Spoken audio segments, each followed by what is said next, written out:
코로나19 관련 소식도 알아보겠습니다. 교회를 통한 집단 감염을 막기 위해 앞으로는 정규 예배를 제외한 모임과 행사가 모두 금지됩니다. 취재 기자 연결해 자세한 내용 들어보겠습니다. 김완진 기자.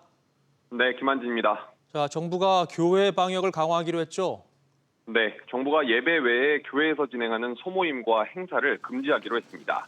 최근 코로나19 감염 사례의 절반이 이런 모임과 행사에서 나왔기 때문이라는 게 정부 설명인데요. 정세균 총리 얘기 들어보겠습니다. 정규 예배 이외의 각종 모임과 행사, 식사 제공 등이 금지되고 출입 명부 관리도 의무화됩니다. 핵심 방역 수칙을 위반할 경우 교회 관계자뿐만 아니라 이용자에게도 벌금이 부과될 수 있음을 알려드립니다. 개인 신상 정보가 담긴 QR코드 기반 전자 출입 명부 시스템도 교회에 도입하기로 했는데요. 만약 성당과 사찰에서도 감염 위험이 커지면 교회와 같은 방역 지침을 적용하기로 했습니다. 네. 해외에서는 미국이 세계보건기구 탈퇴를 선언했다고요? 그렇습니다. 미국은 그동안 세계보건기구 WHO가 중국의 코로나19 발병 은폐를 도왔다며 자금 지원을 미루는 등 마찰을 빚어왔는데요.